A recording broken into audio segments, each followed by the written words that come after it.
Hello everybody, my name is Heshy Friedman and this is a Practical Business Talk. Today I have a very special guest. I know all my guests are special, but this one really is special. Yehudah Koblick is here. This is also the first time we're doing this on video, so this is I know it's still a setup that we're working on, but this is very exciting. So Yehudah's here, Yehudah Koblick, and I go way back to the yeshiva days. Yehudah's a developer who's been at the forefront of a lot of projects that we've worked together on, together with mutual clients. But today, with the explosion of AI, there's been just so much out there in terms of companies that can get traction with new tools and new automations that are really fabulous.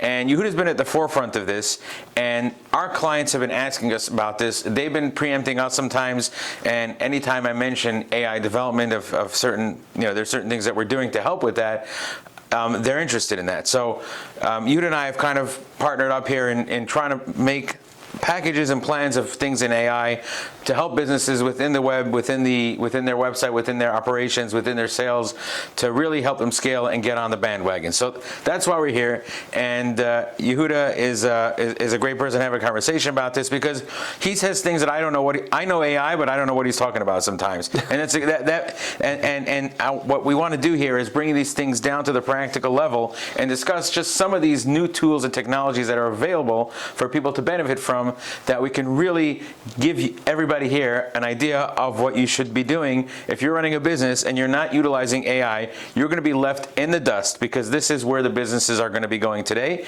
They are already in that direction, so stay up to date. So Yehudah, why don't you just give us a background, how you got into this, how you got into programming, but then focus on the AI programming. Yeah, sure. So my brief history report here. I've been writing software since my teenage years. My dad was the project manager of Unix at Bell Labs, so we got introduced to computing very young age. We had the first Mac in our home in the mid-1980s, etc. Dating myself here, and I was programming since the Java 1.0 days, etc. Fast forward, been doing enterprise level software development, but from a developer standpoint, project manager and CTO level, up until about 7 or 8 months ago, and that's when I really jumped in, saw the market shift happening with artificial intelligence. Being a naysayer. So how long ago would you say was the first time you really noticed that this is the new direction? Like, well, AI's been around for a while. People have been talking about ChatGPT. When that started becoming the that was about 2 years ago. Culture, it started to be injected everywhere in people's discussions about software, and it was massively adopted very rapidly, but as a mass consumer product, it's something that people started to use on a consumer level very quickly, and so it became part of the culture, part of the everyday discussion. So it became very known very quickly. It wasn't something that was fed through the traditional software, pathways. Right. When ChatGPT came out, it was kind of like a cool tool. It was like we were playing around with it, but I guess nobody took it seriously in terms of the power that it's going to revolutionize that direction of AI and running business operations. Right. Well, I think software executives, people who have been in tech, the Bill Gates of the world, that kind of level, they understood it very quickly. Eric Schmidt, they were very bullish on this early on. And so you saw this. So you saw this coming when ChatGPT came out and when that kind of the AI revolution began. So at what point did you decide that you're going to focus more on this, and what prompted you to do that? Well, I started tinkering with it, and I started to see. Because you were fascinated by it? I was a naysayer. I really didn't think that traditional software would be unseated. I didn't think that it was transformative. I didn't think that it would be ubiquitous, which I want to explain what I mean in further down the road. But I was very skeptical, and I started to play with it, and it took a while. It wasn't quick till I started to see its potential, because as a product person, someone who builds software, it was only until I understood the layers underneath till I felt that it was really tremendously powerful and could be used in the way that we're using it now. So at what point did you actually start coding in it? When did you start taking your, like, just fascination Well, of I it? started thinking of the software projects I was working on and how they could be evolved and help with AI, touch points in the code, let's call it. And I started to see some of it being surfaced in my work and being impactful. And that's when I started to realize it could really be used a lot in software development. It wasn't until a little bit later that I started to see how it, could manifest really in a lot of different ways, which is where we are now. Right. So you and I have sat down already. We've been trying to tackle this. The problem is that this is the Wild West right now. It hasn't been fully identified of all the capabilities out there and how to kind of package it into a practical use for different applications, different software packages. Everybody's going on the bandwagon, and every platform is joining this as well. Not all of them are doing a good job at it. So you and I have identified several ways. My target base is small to medium-sized businesses, mostly in the service space sector, professional companies. That's really. And the question is, I'm trying to identify how we can apply these technologies, these new capabilities to these companies. And you and I sat down and talked about that, and we came up with several different benefits that are very, very powerful, very, very strong. I think one of the first things that we came up with is in the sales process, which deals with, now we're going to use the word agents, because Yehudah has given me an education on this. Everybody's always seen chatbots in a website. Now, chatbots are a bad word. They just seem like a bot that you type in and it gives an answer and nobody knows what they're talking about. You just, please connect me to customer support. Please connect me to somebody I can speak to. The same thing when you call a tech support or call for sales. So chatbot is not a good word. So now we use the word. Yehudah told me to use the word agent. Agent is like, these are smart things. They're not just bots. Bots are bad. Agents are good, right? Right. The definition is a digital worker that does something for you. Mm-hmm. Right, so agents are the future. Everyone's going to have companies are going to have their agents. You're not going to be a consultant of one person. You're going to be a consultant, but you have 4 agents on your staff. These are virtual agents, obviously. Mm-hmm. Apps are not going to be as relevant anymore. Everyone's going to have. You can hire instead of hiring people to do the job, or even offshore people to do the job. They're all automated by these quote agents that are doing the job for you. Right. They know your process, they know what you're looking for, they know what you're trying to do, and they identify the data to do what a person would be able to do to replicate what a person do, and sometimes even more efficiently. Right, and when you're going to be stringing together agents into what are called agentic workflows, so you're going to have one agent does X, Y, X, and then it's going to pass it on to next agent that does Y, etc. So everything is going to be agentic. It sounds like a Sherlock Holmes movie. And agents are the wave of the future. Okay, so getting back to some of the things we identified. Now that we clarify what the agents are versus bots, the first thing that we talked about was from sales is that one of the most valuable things is having a way from a sales perspective that users, that prospective clients or customers get information right away. They get that information over to a proper sales agent or even customer support, whether it's an urgent issue. The agent, this smart agent, whether it's through a phone, whether it's through a web form or a whether it's through what word are we looking for to describe the pop-up or what used to be called the chatbot? Well, you can still call it a chatbot. Chatbot agent. We want to avoid using the word bot, but okay. So chat agent. There we go.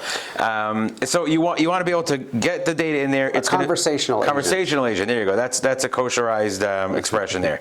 We eliminated the word bot. So the idea is that you can get here's what we were saying, and this is so valuable that you can get sales leads so more efficiently. They can fill out information, get questions, get answers that's already taking from a system or a database that knows the answers and knows how to answer them, knows how to direct them. If it's urgent, it can direct it to a real person to get back to them right away.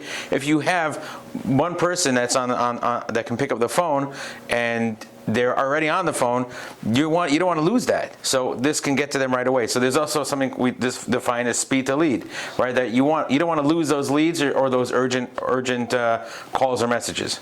So maybe tell us about that Yeah, concept. speed to lead is great. It's great to talk about because it is an agentic workflow underneath, but it's a very, very high value driven concept. So what is that? What is speed to lead? Speed to leads means, let's say there's different examples. Let's be simple. Okay, can we make this very practical? Let's sure. pick a company. So let's pick a nursing home. Yeah, sure. Okay, nursing home or an assisted living facility. How is this going to help them? Yeah, so they have a website, and people sign up on the website. They want to find out more information about the nursing home. Find information, request a tour. Request a tour, exactly. Now, let's say they're a child of an elderly parent, and they have 5 or 6 different nursing homes that they want to reach out to in their area. So they go to nursing home 1, they fill out the information on the website, they hit submit, then they move on. Okay, speed to lead. What it does is it number one, it is a conversational flow with the user, so they actually can be typing and answering questions, so they can get a little bit more information initially. That nursing home can actually qualify that person if whether there's somebody. Right, so that's a very important word, qualify. Like you can qualify leads, have the agent qualify the leads, and if the lead is not relevant, let's say the nursing home is based in Rockland, and these people are in upstate New York in Buffalo. It's not a match, right. And if it will identify, we can define a certain radius. Right. That they can qualify, and also like if there's someone who has a certain insurance, and that it'll be possible. However that works. Right. All those pre-qualification factors can be factored into the AI agent, so it can weed out those irrelevant. So now we understand the lead. Is this a cold lead? Is this a warm lead? Is this a lead that we want to follow up with? And it can probably scale the lead. It can probably rate the leads based on certain what do they call? What do you call rating a lead? Qualification. I'm saying you can have like high, medium, low, right. and the system will send that out to the human that will need to process that information. Right. Now the person that's seeking the nursing home, right? So they have a plan to talk to a number of them, right? So the moment they move on to the next one, that lead starts to fade, right? But what you could have in speed to lead, we can have an agent, a voice agent that's employed by the nursing home that will call instantly that person who's on the typing into the website, for example, and find out more information and actually schedule a meeting, an appointment, etc. So that lead is reached out to instantly. So wait a second, there's another thing that we're pointing out here, is that not only does this agent have the ability to have a conversation and follow up and know and provide and weed out bad leads, but it also can do appointment scheduling. That's right, and that agent will call you at midnight when you fill out that form, on weekends, etc. It's never busy. So the receptionist is there 9 to 5. This guy calls at 6 or sends a text, a message to at the conversational agent at 7:30 p.m. or whatever after hours. They're going to still get immediate results. Sure, and if the person doesn't pick up the phone, they can send a text, and then the person can respond to the text, and they can continue the conversation flow within text. But the thing is that lead did not vaporize. They didn't move to this next nursing home. They were captured right away. Right. It's not like they called and nobody got back to them, or they sent the form out and nobody. And even if they call during hours and the receptionist is busy with another task, and then we'll get back to them in 2 hours, that time is critical. Right. So this is relevant to so many businesses. Any business that relies on people calling or asking information for sales or support, this is a no-brainer to implement, whether it's a phone agent or a voice agent. I just want to point, that's the same, a phone or a what do we call them again? Conversational agent. There you go. See, I'm learning the lingo. And I think this can be taken to the next level. So this is so valuable to all these companies. But one of the things that many people don't believe in this. Like you're speaking to an AI person. It's not real. They're not good. But I just want to say, if for anybody out there who hasn't done this yet, and maybe by the time this goes out, everyone's going to already have done this. But go to your phone, download the ChatGPT app, because I've always used ChatGPT on the computer, on my phone, on the website.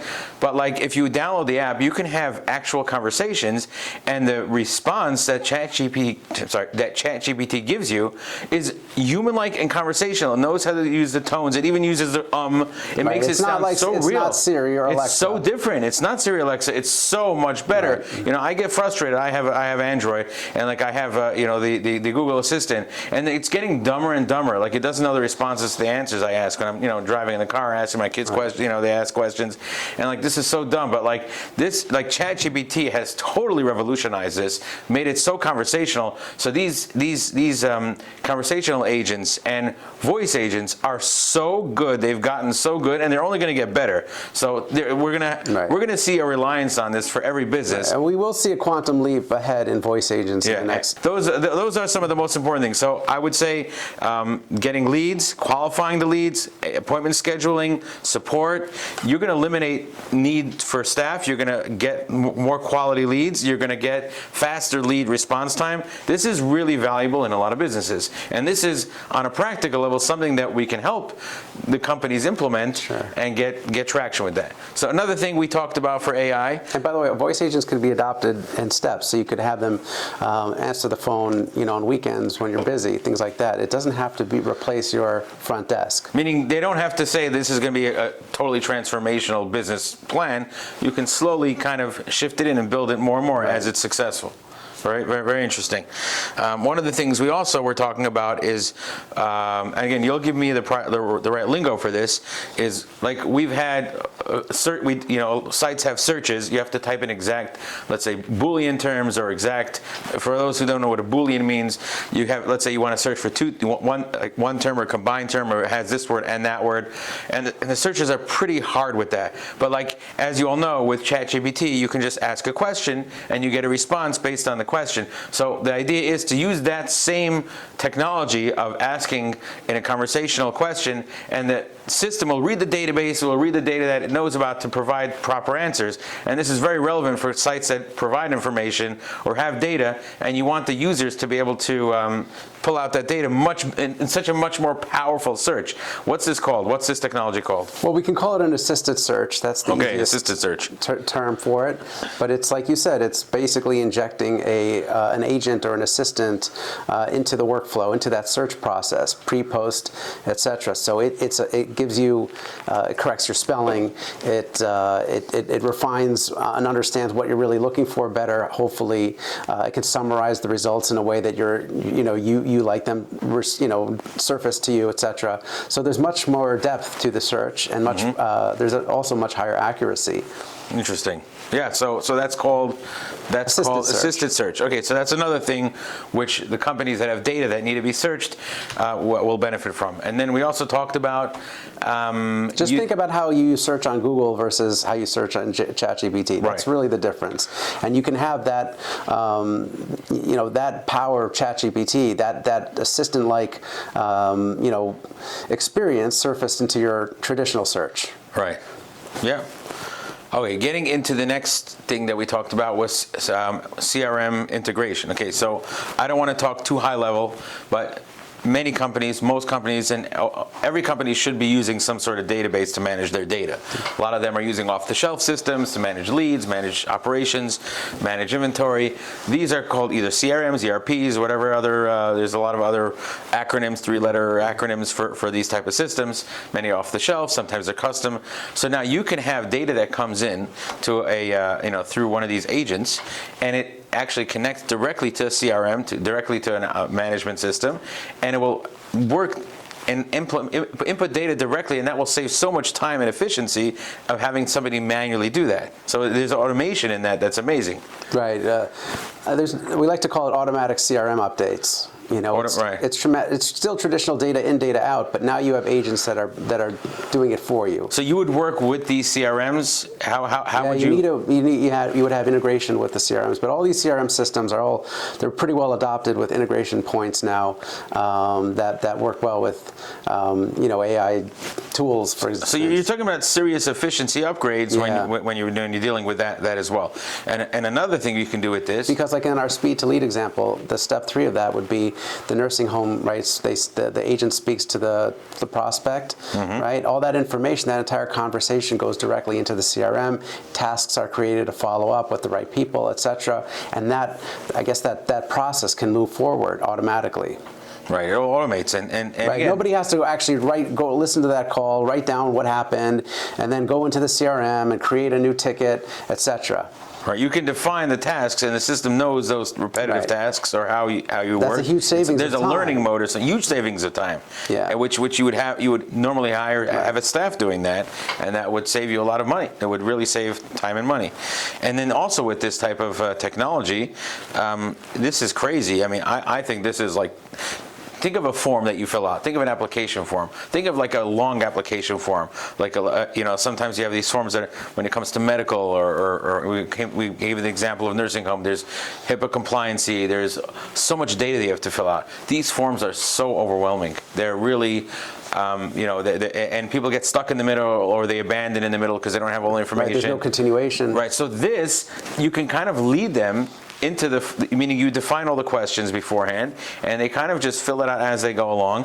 If they get stuck, it will say, you know what, that's fine, come back and when you're ready, and we'll just pull all the information available that you're ready. Meaning it knows what you filled out, it's leading you into the direction of where you're going. So the forms are so much easier to fill, they're guided. Right, and if there's data that you don't have at hand, right, easy in front of you, it can produce a roadmap for you on how to get that, when it can be gotten, etc. So it's kind of holding your hand. First, second, and third, yeah. So you're getting much more forms filled out and data filled out than before. Right, and then the person who's filling out the form, they're much more willing to see it through because they're being helped. Right, but even better than that is that the company that's getting this information can see partially filled out forms. They can follow with a lead if they got a form that's relevant, or they see a prospect that they can identify that we want to reach out to this person directly. They already have that. If you started filling out a form and didn't finish it, that doesn't go anywhere. And their cold outreach follow-up, right, or the reactivation, however you want to quantify it, is much more intelligent, because if it captures 3 data points versus 6 data points versus 2 data points, it can have a strategy for each one. Right. So form development is huge when it comes to AI from a practical element. Sign-up forms, application forms. That's our form to flow. Okay. Yeah. Okay. Again, Yehudah is defining all the terms for us here. And the one other thing which in our industry is very relevant is what used to be called SEO, search engine optimization. Now we have SEO for AI, which what's happening is that people are not necessarily searching the web anymore. They're not going to Google and typing, "Can you tell me about X, Y, and Z?" And then traditionally you have a list. You have that search page with the results page that has a listing of all the relevant sites, and you click it and you read those sites. What people are doing now is they're bypassing that whole process. They're just going directly to ChatGPT or Gemini or whatever. Right. What works best for me? What works best in my area? Exactly, and they're just contrast these two, services or companies, etc. Compare. So you want that data to be relevant, right? The same way you wanted the search results to be relevant. And I spoke to several different search engine companies about this, and they're in denial about this. They think it's the same process that but it's not. I mean, we know it's not. So I have my own thoughts about this. What would you say is? I think there's a lot of controversy in this area. There definitely is, and there's still a code to crack. Because so much is unknown, honestly. But I think ultimately there is going to be a shift, because even if you were to say, I'll just speak very high level here, even if you were to say that Google will still remain king, right, and that their search product will still be defining, the SEO practices. Right now, it's being so moved by ChatGPT, right? That it's going to have to surface its own Gemini search capabilities and integrate that into its traditional Google search, and that's heavily influenced by what ChatGPT is doing right now. So that's all going to change, even if Google remains king. And that's just one aspect of it. I think also Google is going to have to be really on note, because OpenAI is a company that created ChatGPT. OpenAI said they're creating a browser now, and that browser is going to be a total game changer. People are going to use that. I think Chrome is going to be in danger if they don't. Right. Well, yeah. So the dynamics are definitely going to shift when that happens, and if that browser takes on a high level role, above Google, above Chrome, that's going to totally bypass the traditional web process. Which is ironic because ChatGPT and models like that are getting their data from web pages, so there's always going to need to be those pages. Right, the data sources are still data sources. Right. So one of the things that but the bias of them is changing. Right. We have to, like, some things you can influence, some things obviously you can't, but the things that you can influence are very important. Like, obviously in traditional SEO, there's the title tags, the meta description tags, there's the content of the page itself, there's the Google listing itself, the Google business listing, but now there's going to be a bigger focus on data like FAQs, which are asking specific questions. You really want to focus on questions that people will ask. You want to be able to, infiltrate Reddit discussions, because I think that LLMs are looking for authority. What do you have to describe what an LLM is? I'm sorry, a model, ChatGPTs and Geminis and Claudes and Groks, they're all looking for authority, right? Those are LLMs. Correct. LLM stands for? Large language models. Okay, which most people know ChatGPT, but there's all those other ones there? So we could just simplify and say AI. AIs are looking for authority. Are you an authority in the space? Are you a company with authority on this, X, Y, and Z? So they want people who already have a voice. Well, yeah, because they want to weed out the noise. Right, and you had mentioned to me that they're even looking at videos and podcasts. They're actually reading the data there. Right, and that's a big distinction because Gemini, which is Google's AI, right? So they're very heavily this is published information. Is very heavily influenced by YouTube videos, and they understand the transcript. They understand what's happening in those videos, and particularly the people that have weight and influence in those videos. So YouTube presence is very important if you want that data to be surfaced up on Gemini. ChatGPT is not that way. ChatGPT does not audit YouTube the same way as Gemini does. But do they check if you have authority, things like podcasts and other yeah, for sure. And social media? And you mentioned Reddit. There are studies that because everyone, these AIs officially, their data sources are not publicized or public. We don't officially know, but we can glean information. And in Gemini, it shows you the actual sources of where it's well, exactly. Data You from. can find the sources. ChatGPT is not doing that. You can ask ChatGPT. You don't know the weights and biases of the data sets that they look at.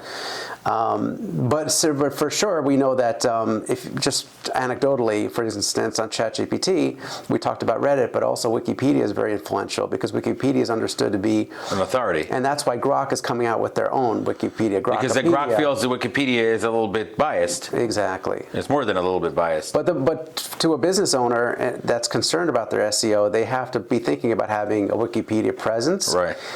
Even if it's not their own page, because that's tricky with businesses. But maybe it's a glossary of their industry, and the same same is true for YouTube. You want to have a YouTube presence for Gemini to be able to see that.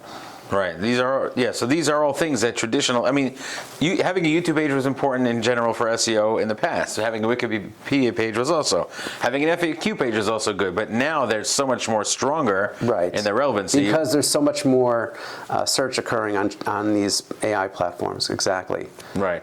Okay. So I think we covered a lot of AI developments related to like our the businesses that we service. Is there anything else that did we cover all the bases or anything else? We scratched the surface, Heshy. We just talked a little bit about it. I would just say in conclusion, I think it's important to relate the point that the way I try to express this point is that AI is both transformative and ubiquitous, which means it has relevance everywhere, right? It's not like the printing press as a disruptive invention in history, which only affected printing. AI affects every industry. It affects fitness, it affects healthcare, it affects everything, transportation. And it's it's transformative in the sense that there will not be truck drivers in a few years from now. There will not be customer service representatives anymore. That will change. So therefore, it has to be adopted, and it has to be understood, and it has to be valued in its relevance to your business. Right, and even though right now there's still so much unknown of where this is going, what advice would you have for a business today that wants to get on the bandwagon with this and be relevant, to be up to date, but they don't know yet where this is going or what they should do? That's a good question. I think they really need to undergo some sort of internal discovery process. They need to bring on a consultant, somebody who knows. Like an AI consultant. An AI consultant, talk to a company like Azurite, et cetera. But they need to get out there and start talking about it. And it's not a difficult conversation because it's been so adopted massively by consumers. People know, people are afraid. They say, wait, I'm worried about talking to a virtual bot, right? Right. I don't know what that experience is going to be like. Well, you're already sending voice notes to your friends on WhatsApp. You're already engaging in voice. You want to give them that experience. Let them see it. Let them get a demo. Let them feel that. They don't know about that. So you're already doing it. We just need to align, your needs with what AI can offer. So your suggestion is that if they don't know and they're just overwhelmed, they do their own day-to-day operations. They should take a moment to think about things are changing now. Every business is going to change with this. What do I need to do to continue to stay relevant and save money and time and make my business more efficient? Right, and businesses will use AI very differently than what mass consumers use it as. In other words, we use ChatGPT as individuals, but businesses are going to want to use the things that are underneath that. Right. And that's a different play. Right. So the bottom line is that these technologies are still emerging, but there's already enough there to really scale and be more efficient. The hype train has left. The hype train has left. We are exactly beyond early adoption. We are an early majority right now. Right. And the companies who are not going to adopt are going to be left in the dark. Exactly. And now's the time. Now's the time for small to any businesses. I feel like large businesses will benefit from hiring an AI member, like directly on staff, in-house, full-time. But small to mid-sized companies really should have a consultant that can guide them along these things and help them develop, these agents and these smart searches and look at their business, look at their operations, look at their CRM, look at how they manage their processes, look at their staff, look at their story, and say, okay, here's how you can be more efficient, A, B, C, and D. You'll save time, you'll save money, and that's really now is the time for them to do that.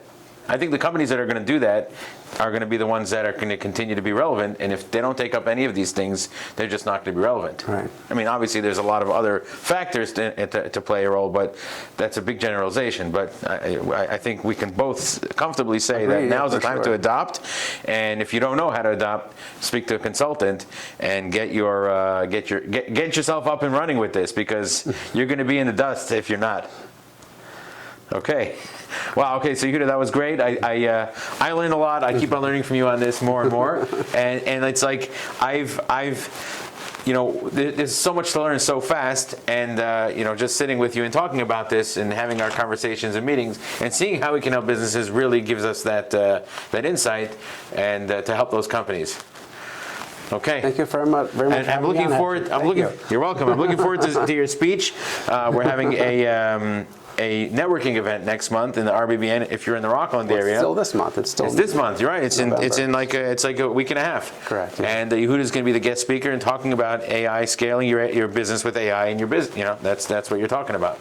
So everyone is welcome, and reach out to me for any information on that.